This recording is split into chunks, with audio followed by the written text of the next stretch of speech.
ഇത് ഡക്ക് തന്നെയല്ലേ? പറക്കണതാണോ?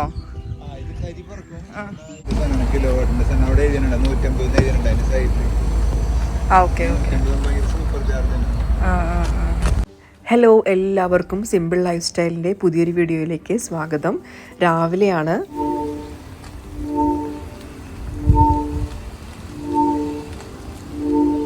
അങ്ങനെ ഞങ്ങൾ ബിജാട്ടിൻ്റെ വീട്ടിൽ രാവിലെ ബ്രേക്ക്ഫാസ്റ്റൊക്കെ കഴിച്ചിട്ട് ഇവരുടെ കാറിൽ ചാർജ് ചെയ്യണമായിരുന്നു. അപ്പോൾ തൊട്ടടുത്ത് തന്നെ ഒരു ചാർജിങ് സ്റ്റേഷൻ ഉണ്ട്. അപ്പോൾ അവിടെ പോയി ചാർജ് ചെയ്യാമെന്ന് പറഞ്ഞ് ഞാനും ബിജാട്ടിൻ്റെ മൂത്ത മോനും കൂടിയിട്ട് ഒന്ന് പുറത്തേക്ക് ഇറങ്ങിയത്. തൊട്ടടുത്ത് തന്നെയായിരുന്നു. അപ്പോൾ പോകുന്ന വഴിയിലെ ആൾ അവിടുത്തെ കാര്യങ്ങളൊക്കെ കാണിച്ചു തരികയാണ്. അങ്ങനെ ഞങ്ങൾ ചാർജിങ് സ്റ്റേഷനിലെത്തി. അങ്ങനെ അത് കണക്ട് ചെയ്തു. ഇതിന് എത്രയോ 15-20 മിനിറ്റ് അത്ര സമയം കൊണ്ട് തന്നെ അത് ഓൾമോസ്റ്റ് ഫുൾ ചാർജ് ആവും. ഇതാണ് കേട്ടോ അവരുടെ മൂത്ത മോൻ. അപ്പോൾ ഞങ്ങൾ അവിടെ ഇറങ്ങി. അവിടെ ഈ സ്പ്രിങ് തുടങ്ങാറായിട്ടുണ്ട്. അപ്പോൾ അതുകൊണ്ട് തന്നെ കുറച്ച് പൂക്കളും കാര്യങ്ങളൊക്കെ ഉണ്ട്. അപ്പോൾ ഞങ്ങൾ അവിടെ ഇറങ്ങി കുറച്ച് ഫോട്ടോസൊക്കെ എടുത്തു. അത് കഴിഞ്ഞ് ഞങ്ങൾ തിരിച്ചു വന്നിട്ട് ഡെയ്സേച്ചിനെയും റെയിലിനും കൂടി എടുത്തിട്ട് ഞങ്ങൾ ഒരു സ്ഥലത്തേക്ക് പോവുകയാണ്. മൂത്ത ആൾ വേറെ എങ്ങോട്ടോ, ആൾക്ക് എന്തോ ലോസ് ഏഞ്ചൽസിലോ അങ്ങോട്ട് എന്തോ പരിപാടി ഉണ്ടായിരുന്നു, കോൺഫറൻസ് എന്തോ കാര്യം. അതിന് വേണ്ടിയിട്ട് ആൾ അങ്ങോട്ട് പോയി. അപ്പോൾ ഞങ്ങൾ 4 പേരും കൂടിയിട്ട് ഒന്ന് കറങ്ങാൻ പോവുകയാണ്. അപ്പോൾ അവിടെ ഒരു സ്ഥലമുണ്ട്, നല്ല ഒരു അടിപൊളി സ്ഥലമാണെന്ന് പറഞ്ഞിട്ട് കാണിച്ചു തരാൻ പറഞ്ഞിട്ട് കൊണ്ടുപോവാണ്.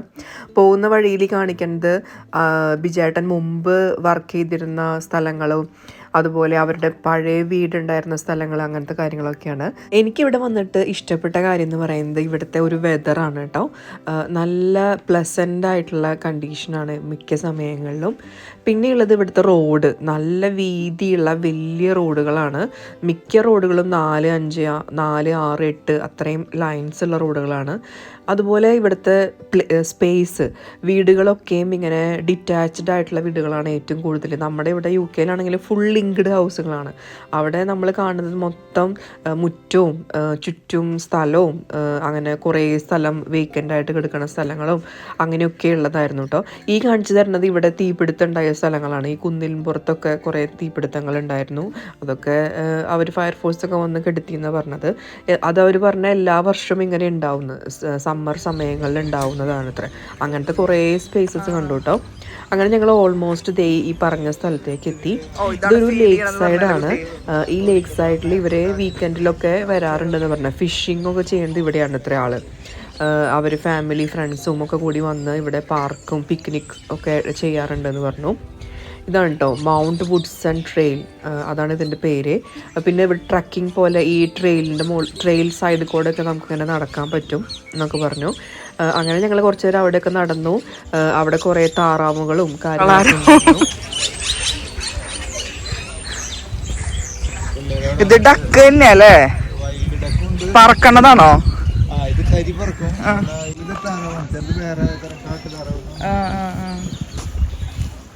ഞങ്ങൾ പോയ ദിവസം ഒരു സാറ്റർഡേ മോർണിംഗ് ആണ്. തിരക്കായി വരുന്നേ ഉള്ളൂ. പിന്നെ ഈ ഒരു പാലത്തിൻ്റെ മുകളിൽ കയറി നിന്നിട്ടാണ് കേട്ടോ ആൾക്കാർ ഫിഷിങ്ങും കാര്യങ്ങളൊക്കെ ചെയ്യുന്നത്. ഞങ്ങളും അവിടേക്ക് കയറി. നല്ല വൃത്തി വെടുപ്പുള്ള ഒരു സ്ഥലം, ഫാമിലി ഫ്രണ്ട്സിനൊക്കെ വന്ന് ചില്ല് ചെയ്യാൻ പറ്റിയൊരു സ്ഥലം. ഈ കുന്നിൻ്റെ മുകളിലേക്കാണ് കേട്ടോ ട്രക്കിങ്ങിനായിട്ട് പോവുക. അങ്ങനെ ഞങ്ങൾ അവിടെ കുറച്ച് ഫോട്ടോസൊക്കെ എടുത്തിട്ട് അവിടെ നിന്ന് തിരിച്ചു.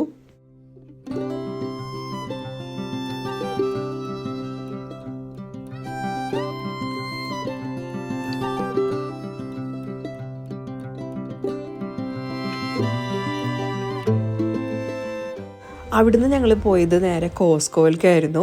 സത്യം പറഞ്ഞാൽ ഞാൻ UK യിലുള്ള കോസ്കോയിൽ പോലും അതുവരെയും പോയിട്ടുണ്ടായിരുന്നില്ല. കോസ്കോനെ കുറിച്ച് കേട്ടിട്ടുണ്ടെങ്കിലും അവിടെ പോയിട്ട് നമുക്ക് സാധനങ്ങൾ വാങ്ങിക്കാൻ അതിൻ്റെ ആവശ്യമില്ല എന്നാണ് വിചാരിച്ചിരുന്നത്. അങ്ങനെ ഇവർക്ക് എന്തായാലും അന്ന് ഷോപ്പിംഗ് ചെയ്യേണ്ട ദിവസമായിരുന്നു. അവർ എല്ലാ വീക്കെൻഡ്സിലും വാൾമാർട്ടും കോസ്കോയിലൊക്കെ കറങ്ങി സാധനങ്ങൾ വീട്ടിലേക്കുള്ളതൊക്കെ വാങ്ങിക്കുക, അങ്ങനെയാണ് ചെയ്യാമെന്ന് പറഞ്ഞു. അപ്പോൾ എന്തായാലും അവർക്ക് സാധനങ്ങൾ വാങ്ങിക്കാൻ പോകണം. അങ്ങനെ ഞാനും പോയി. ആദ്യമായിട്ടാണ് ഞാനൊരു കോസ്കോയിൽ കയറുന്നത്. നല്ലൊരു അനുഭവമായിരുന്നു കേട്ടോ.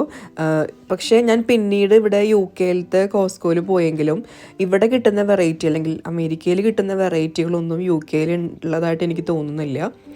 ഇവിടെ ഒരുപാട് വെറൈറ്റി സാധനങ്ങളാണ് കേട്ടോ. മീറ്റ്, ഫിഷ് അങ്ങനത്തെ ആണെങ്കിലും. ഇത് ഞണ്ടിൻ്റെ കാലാണ്. അതുപോലെ പല വെറൈറ്റി ആയിട്ടുള്ള ഷെൽ ഫിഷുകളും കാര്യങ്ങളും. ചെമ്മീനൊക്കെ വലിയ ബോക്സ്, ഇതൊന്നും ഞാനിവിടെ കണ്ടിട്ട് പോലുമില്ല, ഇത്രയും അധികം ചെമ്മീനും കാര്യങ്ങളൊന്നും. അങ്ങനെ ഞങ്ങൾ കോസ്കോ എക്സ്പ്ലോർ ചെയ്തുകൊണ്ടിരിക്കുകയാണ്.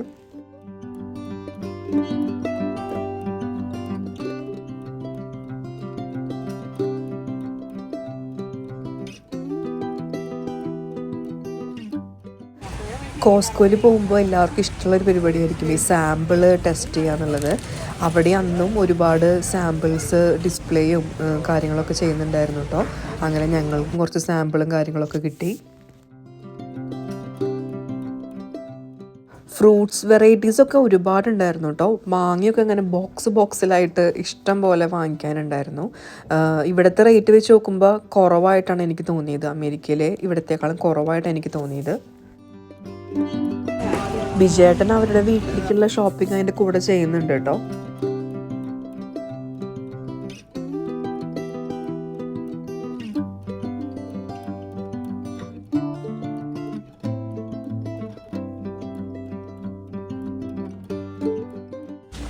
ഞാനും എനിക്ക് കൊണ്ടുപോകാനായിട്ട് കുറച്ച് സാധനങ്ങളൊക്കെ അവിടെ നിന്ന് വാങ്ങിച്ചു. അങ്ങനെ ഷോപ്പിംഗ് ഒക്കെ ഏകദേശം തീർന്ന് ഞങ്ങൾ ബില്ലിങ്ങിനായിട്ട് പോവാണ്.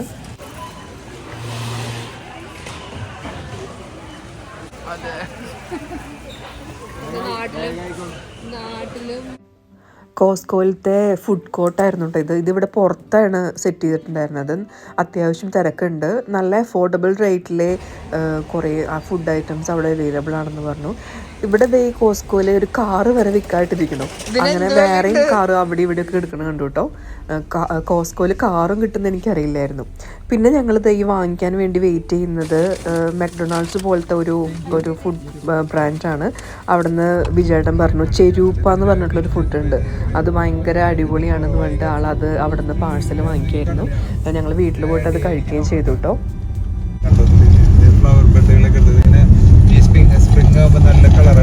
എനിക്ക് എയർപോർട്ടിലേക്ക് പോകാനുള്ള സമയമായി തുടങ്ങി. ഇനി വീട്ടിൽ ചെന്നിട്ട് ബിജേട്ടൻ എനിക്കൊരു ബോക്സ് തരാമെന്ന് പറഞ്ഞിട്ടുണ്ട്. ആ ബോക്സിലെല്ലാം പാക്ക് ചെയ്ത് നേരെ എയർപോർട്ടിലേക്ക് പോകണം. സോ ഈ വീഡിയോ ഞാനിവിടെ വൈൻഡപ്പ് ചെയ്യാണ്. ഇനി അടുത്ത വീഡിയോയിൽ ബാക്കി വിശേഷങ്ങൾ കാണാം. Thank you so much for watching.